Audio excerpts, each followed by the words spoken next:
말씀은 누가복음 15장 11절에서 24절까지 보겠습니다. 여러분들에게 읽어드리도록 하겠습니다. 또 이르시되 어떤 사람에게 두 아들이 있는데 그 둘째가 아버지에게 말하되 아버지여 재산 중에서 내게 돌아올 분깃을 내게 주소서 하는지라.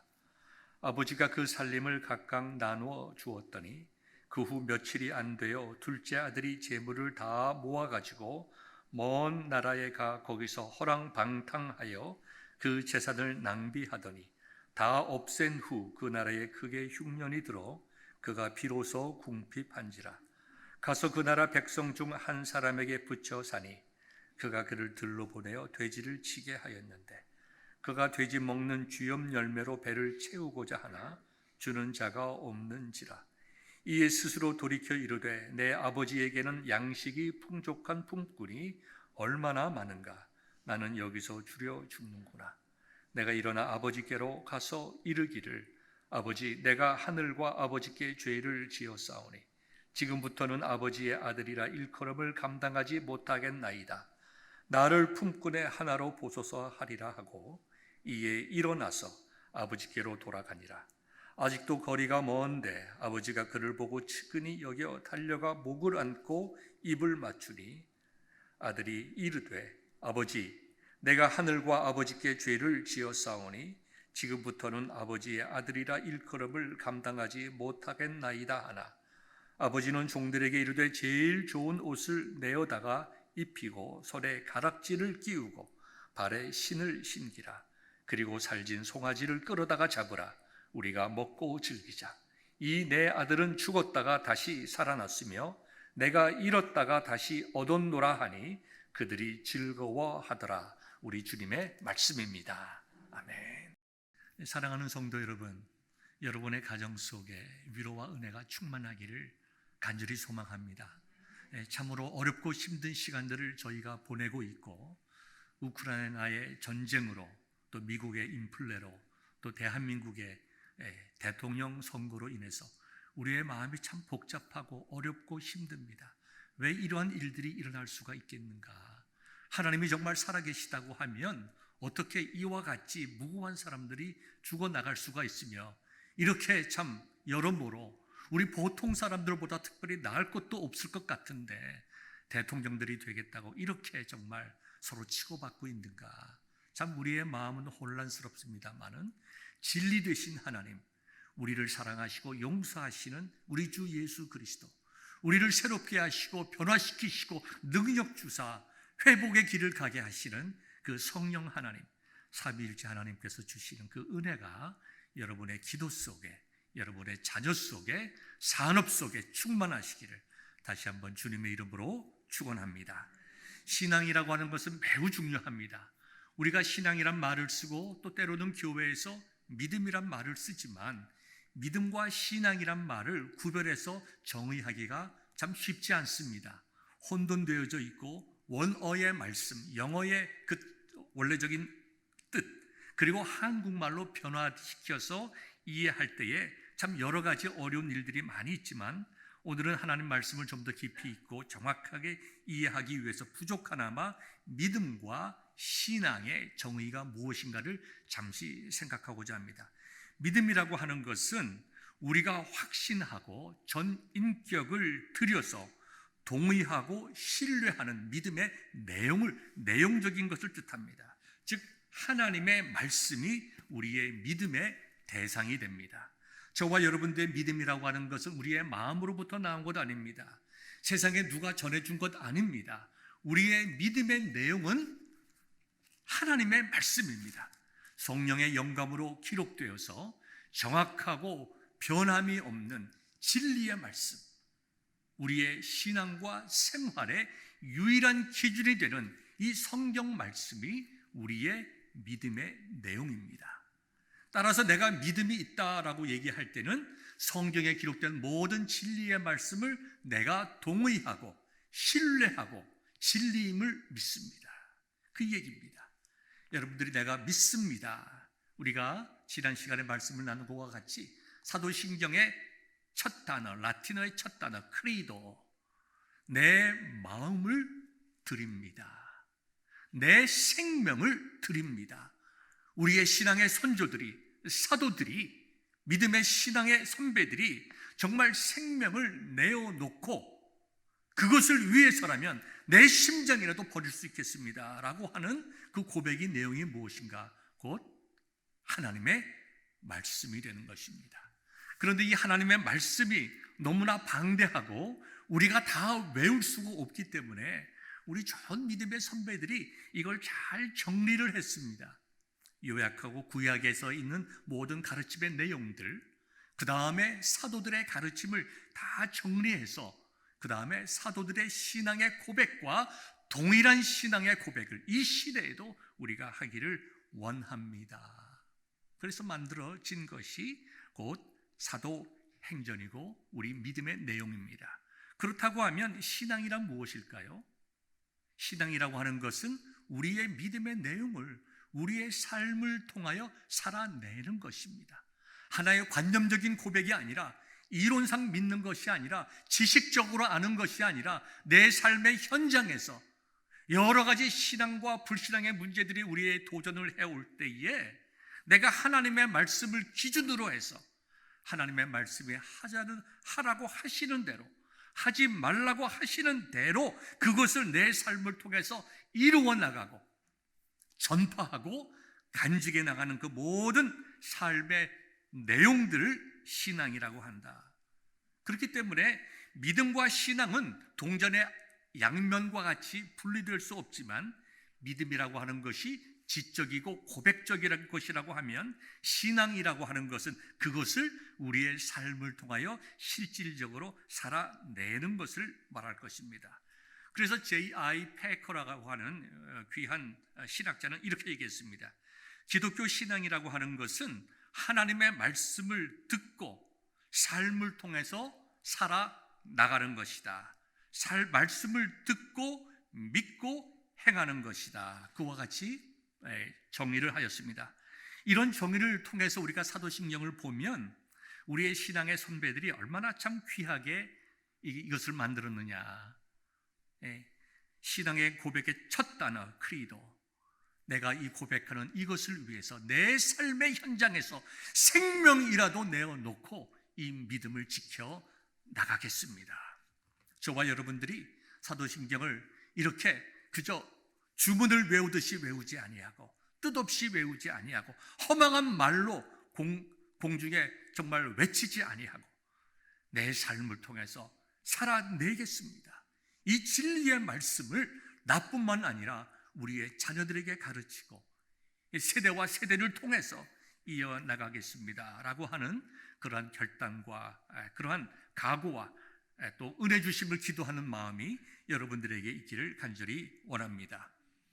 하나님께 대한 신앙과 또 믿음이라고 하는 것은 계시된 말씀인 성경과 불가분의 관계입니다. 성경이라고 하는 것은 하나님과 하나님 자신의 뜻을, 즉 계시를 말하는 것이죠. 기록한 것을 말합니다. 기록된 계시를 성경이라고 말합니다. 그렇기 때문에 우리 신앙의 내용이라고 하는 것은 하나님의 말씀을 떠나서는 설명할 수가 없습니다.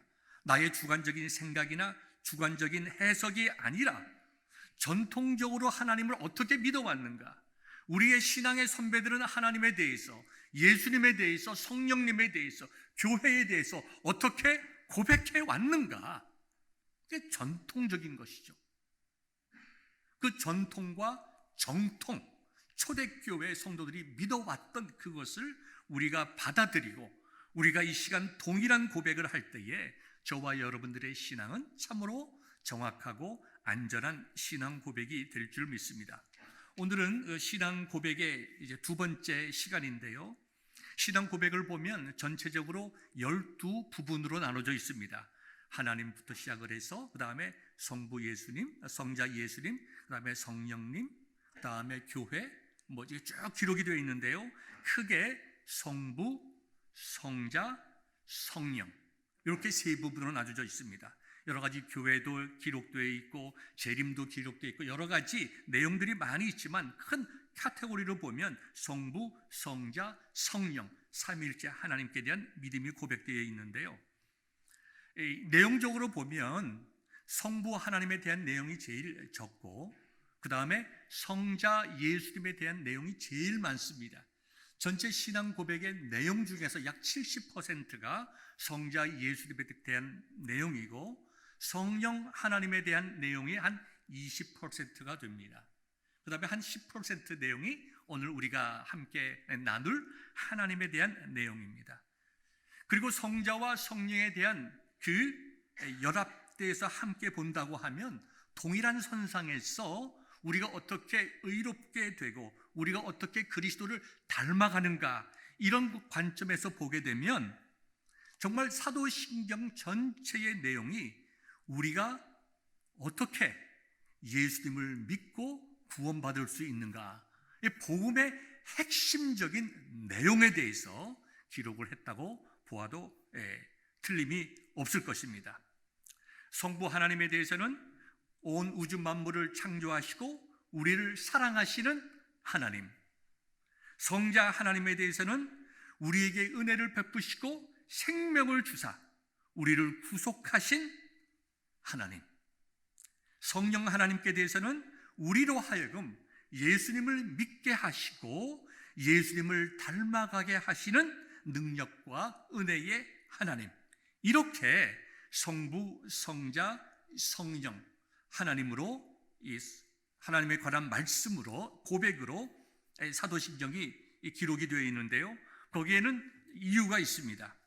성부 하나님께서는 저와 여러분들을 창조하시고 구원하시기로 작정하시고 성자 하나님이신 예수님께서는 성부 하나님께서 작정하신 그 구원의 계획을 이 땅에 오시고 생명 주심으로 이루어내시고 성령 하나님께서는 성부 하나님께서 계획하시고 성자 예수님께서 이루어 놓으신 구원을 우리로 하여금 믿게 하셨습니다. 그리고 하나님의 자녀가 되게 하셨다.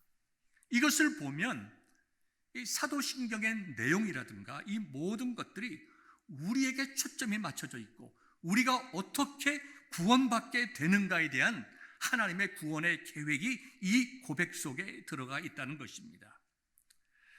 그래서 저와 여러분들은 오늘 성부 하나님에 대해서 말씀을 이제 먼저 나누고 그 다음에 이제 성자 예수님에 대해서 많은 시간을 가지게 될 텐데요, 오늘은 저와 여러분들이 성부 하나님에 대한 말씀을 먼저 나누고자 합니다.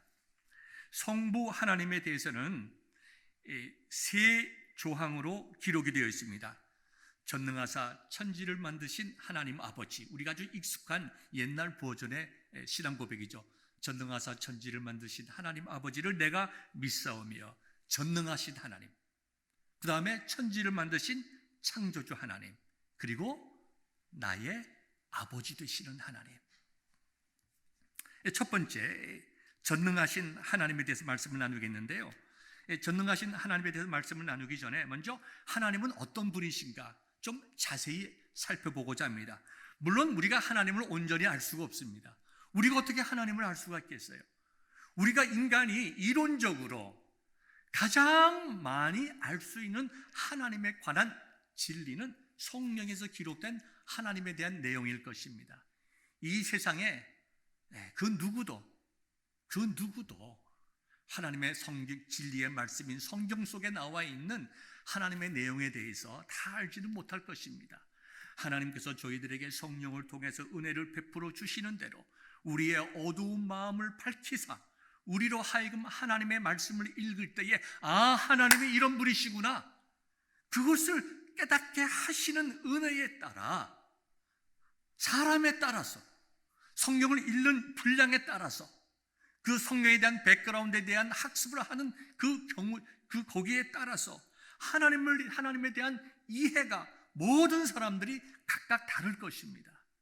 그럼에도 불구하고 우리 개혁주의의 신앙 고백을 체계를 만든 웨스트민스터 신앙 고백서의 그 하부 구조인 소유리 문답 4번을 보면 하나님이 어떤 분이신가라고 하는 것에 대한 이제 규명을, 정의를 내려놓았습니다. 여기 기록되어 있는데요, 웨스트민스터 소유리 문답 4번에 이렇게 물어보고 있습니다.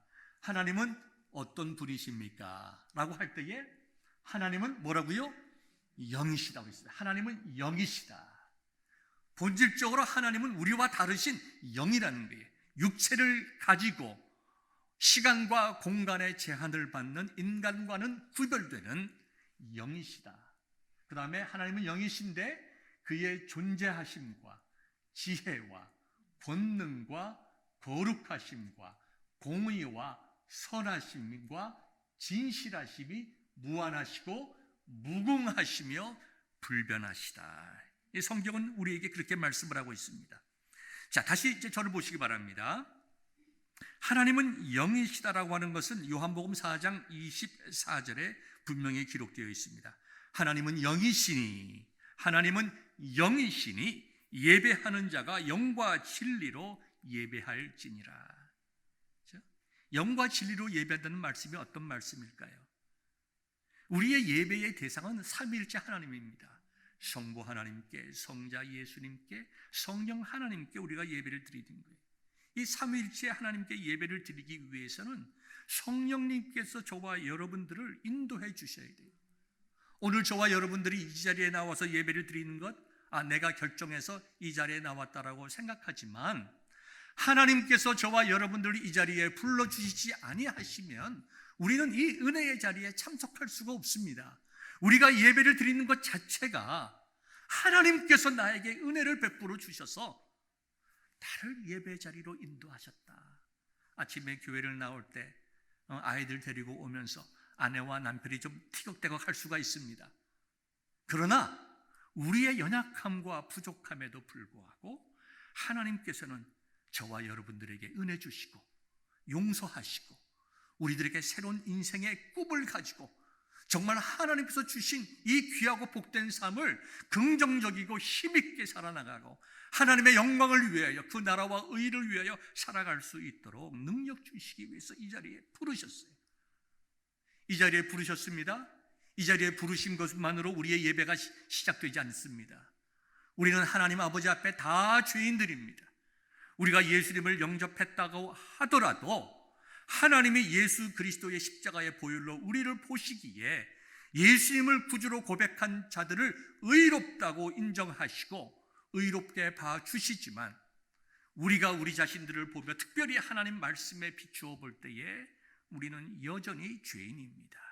그래서 죄인인 우리가 하나님 앞에 나아갈 수 없지만 다시 한번 우리의 마음속에 나를 위하여 피 흘리시고 생명 주신 예수 그리스도의 대속의 십자가의 은혜를 우리가 의지해야 하나님께 나아갈 수 있는 거예요. 다시 말씀드립니다. 요한복음에서 하나님은 영이시니 예배하는 자가 영과 진리로 예배하라고 하신 이 말씀은 성령님께서 우리를 예배의 자리에 인도하심에 따라 우리가 예수 그리스도의 십자가의 은총을 붙잡고 하나님께 나가서 예배를 드리는 것입니다. 여기서 영이시라고 한 것은 우상과 완전히 대비되는 것입니다. 세상의 종교를 보거나 그 당시에 예수님 당시의 우상들을 보세요. 우상들은 뭡니까? 다 물질입니다. 그죠? 나무로 된 것도 있고 돌로 만든 것도 있고 그 다음에 새로 만든 것도 있고 은이나 금을 씌운 것도 있고 사람이 그것을 자기가 신을 만들어 놓고 거기다가 섬기는 어리석음의 극치를 보여주고 있습니다.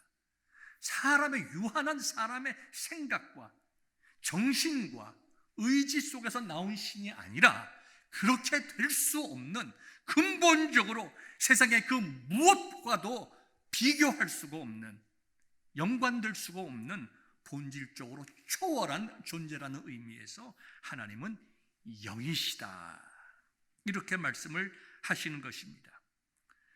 그 다음에 하나님께서는 그 존재하시고 지혜와 권능과 거룩과 공의와 선함과 진실하심이 우리와는 달리 무한하시고 그죠? 그 다음에 무궁 영원하시고 양적으로나 그 다음에 뭐라고 얘기를 할 거예요? 양으로 보거나 그 기간으로 보거나 정말 우리가 측량할 수가 없고 변하지 아니하시는 하나님이시다. 그리고 이 모든 하나님의 존재의 특징들은 다 하나님의 영광을 위하여 존재하는 것인데요. 그것을 우리가 하나님의 속성이란 말로 조금 이해할 수가 있겠습니다. 하나님이 과연 어떤 분이실까? 첫째, 하나님께서는 우리와 다른 하나님만 가지고 있는 그러한 속성, 다르게 말하면 어떤 특징들이 있는데요. 첫 번째는 하나님의 자존성입니다. 하나님은 다른 그 어떤 것도 필요로 하지 않으십니다. 우리는 살아가면서 필요한 것이 많잖아요. 건강도 필요하고, 또 우리가 살기 위해서 또 음식도 필요하고, 또 렌트비 내기 위해서 또 물질도 필요하죠. 또 서로의 사랑도 필요합니다. 그런데 하나님께서는 그 어떤 것, 하나님 자신 외에는 어떤 것도 의존할 필요가 없으시고, 그 어떠한 것을 필요한 것도 없는 거죠. 의존할 것도 없고 필요도 할 것도 전혀 없습니다. 그것을 우리가 하나님의 자존성이라고 얘기를 하는데요. 우리가 이것을 보면 조금 우리가 참 놀라운 것을 발견하게 됩니다.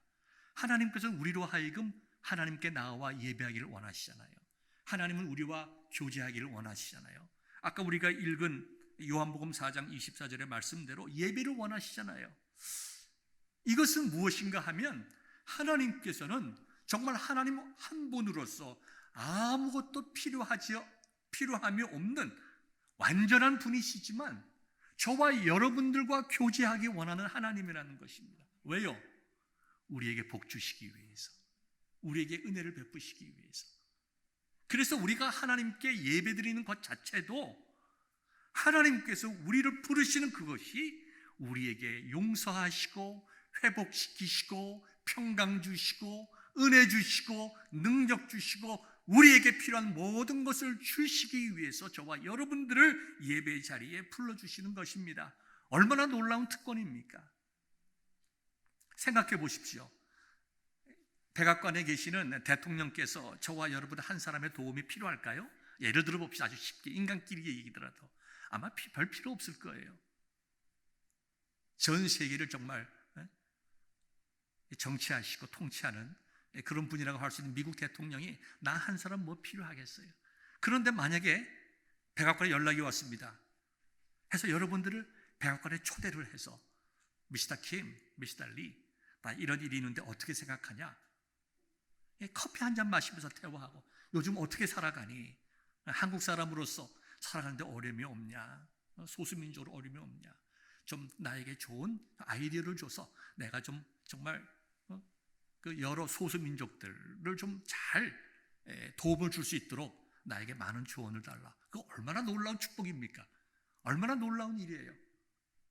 누굴 위해서입니까? 우리를 위해서 초대하는 거 아니에요? 우리를 위해서.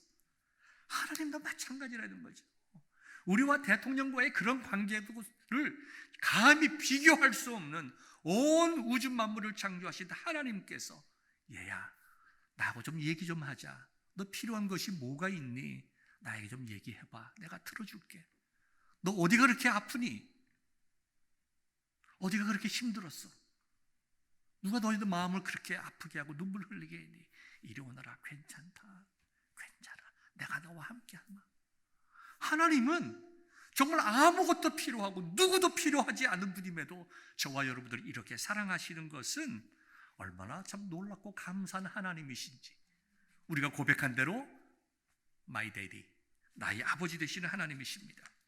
하나님의 속성의 두 번째를 보면요, 하나님의 불변성이에요. 불변성. 하나님은 변하지 않으세요. 그분의 존재와 완전과 목적과 그 모든 것이 변하지 않으세요. 사람의 생각은 아침과 저녁이 다릅니다. 사람의 생각은 5분 전과 5분 후가 다를 수가 있는데요, 하나님께서는 저와 여러분들을 사랑하시는 그 사랑이 변하지 않는다는 거예요. 우리는 사람을 사랑하더라도 사랑하고 내 마음을 줬던 사람이 나의 마음을 조금이나마 아프게 하면 우리의 마음은 변하기 쉽습니다. 내가 이렇게 했는데 나에게 어떻게 이렇게 대할 수 있는구나. 섭섭한 마음에 우리의 마음은 뒤돌아섭니다. 그러나 하나님께서는 한 번 내 자녀로 삼으신 저와 여러분들에 대한 그분의 사랑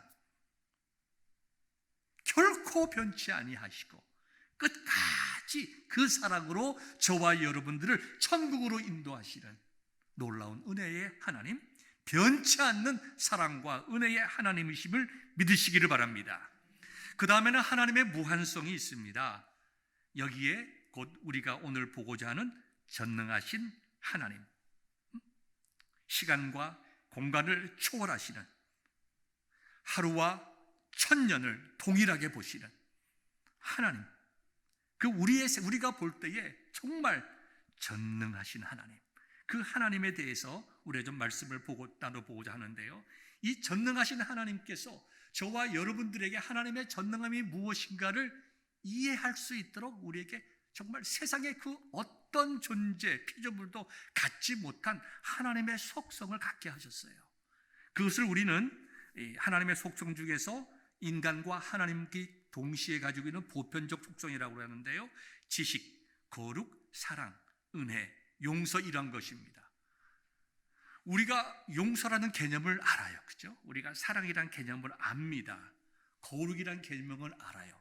그래서 하나님은 사랑이시다라고 할 때, 아, 하나님은 그런 하나님이시구나, 하나님은 공의의 하나님이시다, 아, 하나님은 그런 하나님이시구나, 우리로 하여금 하나님을 조금이나마 이해하게 하셔서 우리와 하나님과의 인격적인 대화와 교제와 신뢰를 갖게 하시는 특권을 우리에게 주셨다는 것입니다. 하나님이 가지고 있는 놀라운 그 속성들을 우리에게도 조금 나누어 주셨다는 거예요. 이게 얼마나 놀라운 정말 하나님이십니까? 우리가 하나님을 알면 알수록 그 하나님은 귀한 하나님이시요, 정말 자비로운 하나님이시요, 사랑의 하나님이심을 고백하게 됩니다. 그 하나님께서 저와 여러분들을 사랑하시고 만나시고 교제하기 위해서 하나님께서 우리를 창조하실 때에 하나님의 형상으로 창조하셨어요. 하나님을 알고 하나님과 교제할 수 있는 존재로 우리를 창조해 주셨다. 그래서 우리가 하나님께 대한 신앙 고백을 할 때 가장 중요한 것, 하나님의 말씀에 기록된, 성경에 기록된 이 하나님에 대하여 우리는 하나님을 믿습니다. 하나님은 우리의 믿음의 대상이에요. 분석의 대상이 아니라, 의심의 대상이 아니라, 내가 연구의 대상이 아니라, 하나님은 저와 여러분들의 믿음의 대상입니다. 믿음의 대상이에요. 믿음의 대상. 두 번째, 하나님께서 우리와 교제하기 원하시고 우리에게 복 주기 원하셔서 부르시는 그 부르심에 따라 하나님께 예배 드려야 되는 하나님은 우리의 예배의 대상이십니다. 그리고 하나님은 우리를 자녀 삼아 주신 나의 아버지 되시는 하나님이시다. 우리가 그것을 기억하면서 전능하신 하나님께서는 이 모든 것들을 우리를 위하여 이루셨다. 우리가 믿음으로 감사하며 고백할 수 있는 저와 여러분들 될 수 있기를 바랍니다. 두 번째는 천지를 지으신 하나님, 전능하사 천지를 지으신 하나님. 이 천지를 지으신 하나님은 어떻게 보면 이 말씀 속에 들어가지 않아도 될 내용입니다. 왜냐하면 전능하신 하나님이시므로 온 우주 만물을 창조하셨다는 내용이 이미 창세기 1장 1절에 기록되어 있지 않습니까? 그런데 이 구절에 들어간 것은 지난 시간에 말씀드린 것과 같이 초대교회의 교회와 성도들에게 지속적으로 공격해 나가던 이단 사상, 철학, 이 영지주의에 대한 기독교의 이제 변증이 되는 것이죠. 이게 디펜스가 되는 것이죠. 영지주의라고 하는 것은 지난 시간에도 좀 말씀드린 것 같이 아주 간단하게 말해서 혼합 사상입니다. 헬라 철학, 즉 그리스 철학과 동양의 이교 사상, 그 다음에 애굽에 있는 여러 가지 사상, 이집트 사상, 인도 사상, 페르시아의 이런 종교들, 거기다가 유대교까지 집어넣고 거기다가 기독교의 복음까지 섞어서 모든 종교를 다 통합할 수 있는 보편타당한 진리 체계를 만들기를 원했어요. 그리고 이것이 얼마나 체계적이고 논리적이고 세상의 철학과 비슷한지, 하나님의 말씀에 똑바로 서 있지 아니하면, 성령께서 그 택하신 백성을 사로잡지 아니하시면 누구나 쉽게 거기에 빠질 수 있는 아주 인간적으로 매력적인 사상이었습니다. 여러분들이 사도 바울이 쓴 서신서를 보십시오. 거짓 선지자들을 조심하라, 거짓 선생을 조심하라, 내가 너희에게 전한 복음 외에 그 모든 것들을 받아들이지 말아라. 이게 다 뭡니까? 가장 기본적으로 영지주의라고 하는 그노시즘이었어요. 그런데 이 영지주의자들이 얘기하는 천지 창조는 하나님이 아니에요. 만약에 완벽한 하나님이 천지를 창조했다고 하면 어떻게 세상에 이렇게 부조리한가? 어떻게 이렇게 고난과 아픔과 불의가 있을 수가 있는가? 천지 창조는 기독교에서 얘기하는, 유대교에서 말하는 하나님, 기독교에서 얘기하는 하나님이 아니라 훨씬 낮은 저급한 여러 신들 중에 한 신이 세상을 창조한 것이다. 우리가 믿는 하나님의 말씀, 첫 창세기의 첫 내용, 창세기 1장 1절을 그대로 부인합니다. 세상에 우리가 성경 말씀을 우리가 믿으면서 제일 먼저 나오는 하나님의 말씀을 거부하는 사상을 우리가 어떻게 받아들일 수 있겠어요? 그런데 그 모든 가르침이 얼마나 교묘한지 사람들이 거기에 넘어지는 거예요. 그래서 우리의 믿음의 선배들이 신앙의 정통과 전통을 따라서 이 말씀은 꼭 집어넣어야 되겠다.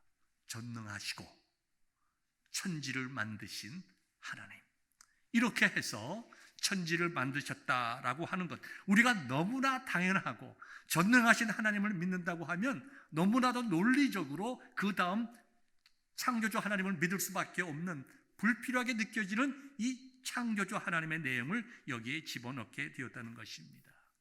세 번째 말씀은 전능하시고 천지를 만드신 하나님이 누구라고요? 저와 여러분들의 아버지라는 거예요.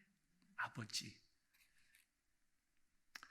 많은 분들이 아버지에 대한, 특별히 우리 세대, 좀 이렇게 나이가 있는 분들의 세대는 아버지에 대해서 이렇게 좋지 않은 마음을 가지고 있는 분들이 많습니다. 왜냐하면 우리 부모님들이 우리를 사랑했지만 옛날에 참 엄하게 자녀들을 길렀죠.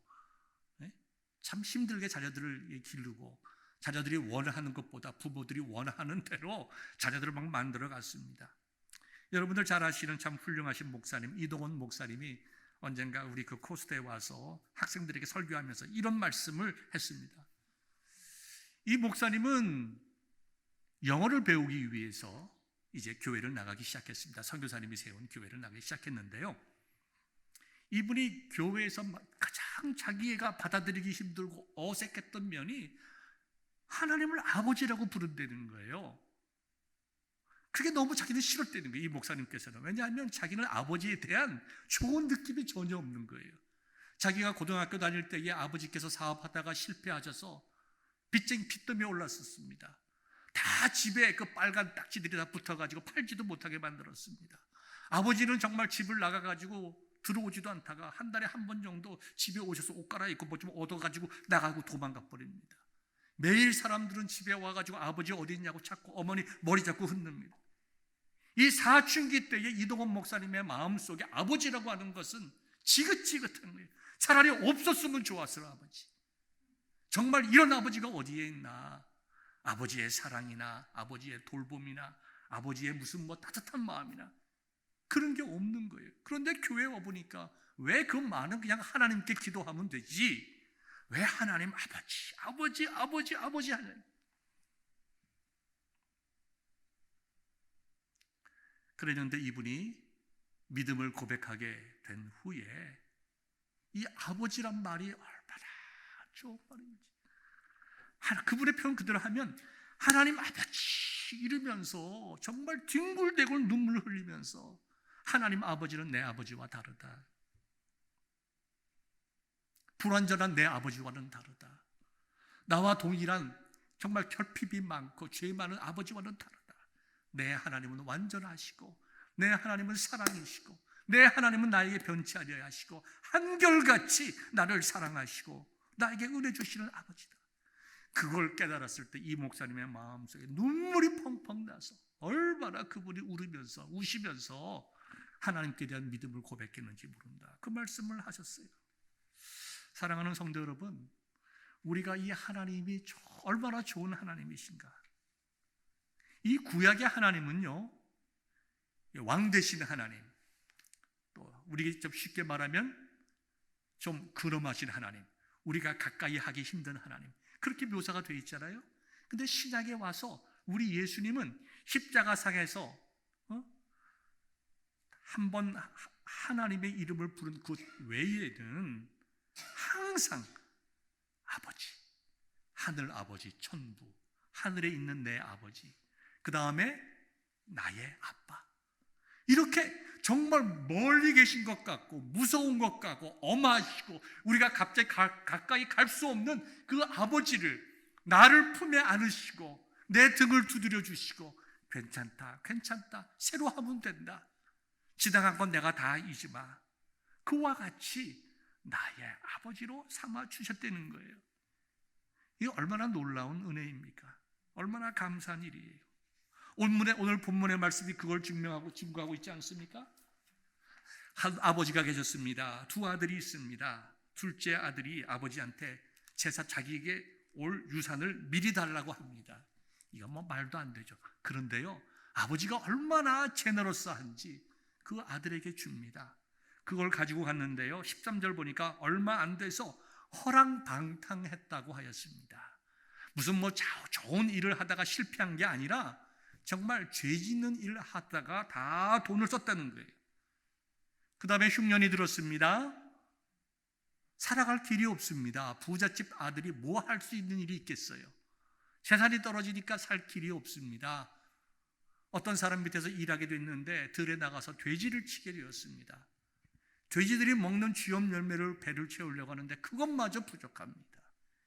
돼지와 함께 생활했다라고 하는 것은 그의 삶이 정말 은혜롭고 너그럽고 사랑이 충만하고 풍성한 아버지의 품을 떠난 인간의 모습을 나타내는 거예요.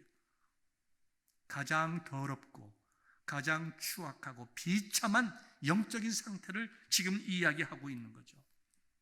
이 아들이 그래도 마음을 돌렸습니다. 내가 여기서 이렇게 비참하게 죽는 것보다 내가 아버지한테 돌아가야 되겠다. 아버지 앞에 돌아가야 되겠다. 그래야 내가 살겠다. 내가 이제 아버지를 아버지라 부를 수도 없겠지만 부끄러워서, 그러나 나는 이제 종으로라도 살겠다. 그런데 아버지가 아들을 매일매일 기다립니다. 멀리 있어서. 보통 사람들 잘 구별하기도 힘든데 정말 돼지와 살고 있다가 그 지저분한 몰골로 집으로 돌아가는데 아버지는 한눈에 그것을 알아보고 그 더러운 몸을 외면하지 아니하고 그 냄새나는 그 몸을 외면하지 않고 씻기도 전에 먼저 끌어안고 입을 맞추는 장면이 여기 나옵니다. 그리고 새 옷을 입힙니다. 당연히 씻겼겠죠? 깨끗하게 씻기고 씻어주고 새 옷을 입히고 너는 내 아들이라는 인증을 위해서 다시 한번 가락지를 끼워주고 잔치를 벌리고 이야기를 합니다. 내 아들이 죽었다가 다시 살아났으며 내가 잃었다가 다시 얻었노라. 우리가 기뻐하자. 전능하신 하나님, 천지를 만드신 하나님은 나의 삶 속에서 별 관계가 없이 느껴져요. 그런데 전능하시고 천지를 만드신 하나님이 돼지 우리와 같은 죄 가운데 있는 나에 대해서 알아보시고 내가 너를 지명하여 불렀다 말씀하시고, 내가 하나님을 알기 전에 먼저 하나님이 나를 사랑하시고 불러주시고 예수 그리스도의 십자가의 은혜 가운데 자녀 삼아주시고 괜찮다, 새로 시작하면 된다, 괜찮아, 괜찮다, 새로 시작하면 된다. 그분이 하나님. 나는 전능하시고 천지를 창조하신 하나님을 믿습니다라는 고백이 있을 때에 전능하신 하나님에 대한 고백도 중요하고 천지를 만드신 하나님에 대한 고백도 중요하지만 이 하나님에 대한 고백의 정말 핵심 내용이 뭡니까? 그 하나님이 너희의 아버지 되심을 고백하라는 거예요. 여러분들은 하나님을 어떻게 고백하고 계십니까? 내가 많은 죄를 지었기 때문에 무서운 아버지로 고백하고 계십니까? 내가 회개하고도 계속적으로 반복적인 죄를 지으니까 하나님은 나를 용서하지 아니하실 하나님으로 그렇게 생각하세요? 전능하신 하나님, 천지를 창조하신 하나님, 변함없으신 하나님, 우리를 사랑하시고 구원하신 다음에 결코 우리를 놓치지 아니하시는 하나님이 왜 우리를 용서하지 않겠어요? 왜 우리를 외면하시겠어요? 왜 저와 여러분들의 인생 속에 은혜를 베풀어 주시지 않겠습니까? 한국 시간으로 2022년 2월 29일 어제죠. 토요일 날 대한민국 최고의 지성이라고 하는 이효령 선생님이 주님 품에 안기셨습니다. 여러분 잘 아시는 대로 이분은 불신론자였어요. 전혀 하나님을 믿지 않는 사람이고, 그런데 그 딸 때문에 딸의 아픈 이혼이라는 아픔, 그 다음에 육체의 질병이라는 아픔을 통해서 예수님을 만나게 되었습니다. 아마 많이 혼란스러웠을 거예요. 지금까지 불신자로 살았고 하나님을 믿지 않고 인간의 이성과 지성과 의지가 최고라고 믿었던 이 이효령 선생님께서 예수님을 믿었을 때에 참 여러 가지 혼란스러웠을 것입니다. 그분이 이제 간증하는 여러 가지 내용들을 읽어보면요, 제가 종합해서 읽으면 이렇게 되어 있습니다. 이분이 세례 받을 때 느낌을 얘기를 해요. 제가 세례를 받을 때 머리에 물을 막 부어 주시더군요. 그때 말할 수 없는 눈물이 쏟아졌습니다. 왜 울었는지 몰랐습니다. 그러나 나중에 생각해 보니 이런 이유였습니다. 사람이 강한 채 하지만 정말 얼마나 외롭고 고독하게 삽니까? 한참 싸울 때 누군가 옆에서 진정 위로해 주면 눈물 나지요. 내 인생에서 하나님이 이렇게 내 편이 되시고 나와 함께 계시다는 것을 처음으로 느꼈습니다. 그동안 강한 척하고 요란하게 글쓰고 잘난 체 했던 내가 그 많은 사람 앞에서 처음으로 주님께 눈물을 흘렸습니다. 그러면서 이분이 이렇게 얘기를 합니다. 지성은 울지 않습니다. 분석하고 심판하고 의를 따지기 때문에 차고 명증하고 투명한 것입니다. 그래서 지성의 눈은 눈물을 흘리지 않는 것이죠. 바로 제가 흘린 눈물은 지성이 아니었습니다. 그것은 하나님의 사랑을 깨닫는 내 마음속의 영혼의 느낌이었습니다. 사랑 앞에는 지성이고 뭐고 소용이 없습니다. 나는 그때 그 눈물 흘린 것을 통해서 처음으로 하나님의 사랑을 깨닫게 되었습니다. 그러면서 이렇게 얘기를 합니다. 해가 뉘엿뉘엿질 무렵 겨우 포도반에 왔습니다. 그런데 하나님은 나에게도 동일한 품삯을 주십니다. 제가 늦게 왔지만 하나님께 정말 감사드리고 그동안 못한 일을 열심히 하면 틀림없이 그 포도지원 지기처럼 저에게도 같은 은혜를 주실 것이라며 나의 남은 여생을 예수 그리스도의 구원의 복음을 전하는 복음 증거자의 삶을 살겠습니다. 참 귀한 신앙의 고백 아닙니까? 나는 하나님을 믿습니다라고 할 때에 이와 같은 동일한 고백, 내가 하나님 앞에서 무너지고 나를 위하여 생명 주신 하나님의 사랑과 은혜가 나를 감싸고 나를 이끄시고 나로 하여금 살아갈 수 있는 이유를 주시는 나의 아버지에 대한 바른 신앙의 고백이 있기를 주님의 이름으로 축원합니다. 마지막으로 한 얘기를 더 드린 다음에 설교를 마치겠는데요, 여러분이 잘 아시는 노벨 문학상 수상가인 어네스트 해밍웨이가 있습니다. 그분이 쓴 단편 소설이 있는데요, 세속의 신전, 영어의 원전은 제목은 이렇게 되어 있습니다. The Capital of the World. 배경은 스페인입니다.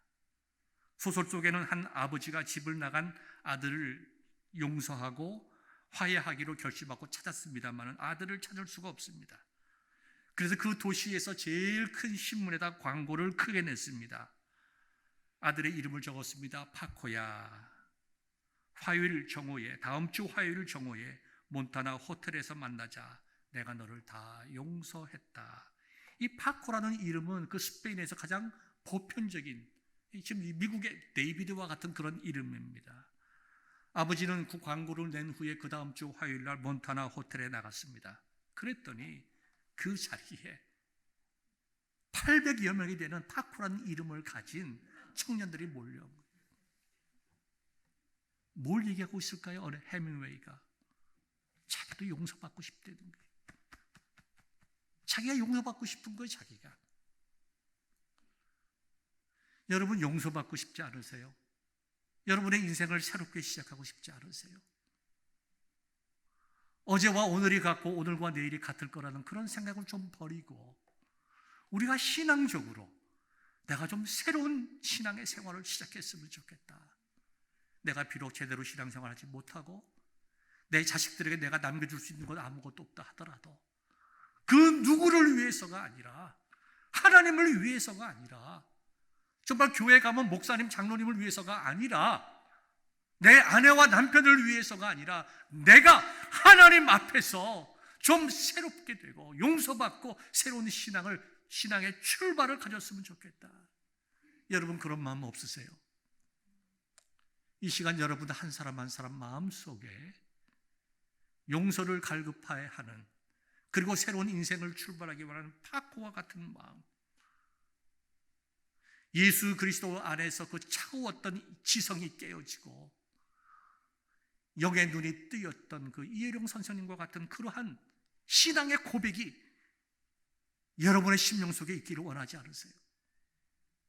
먼저 여러분이 마음의 중심으로 하나님을 고백하세요.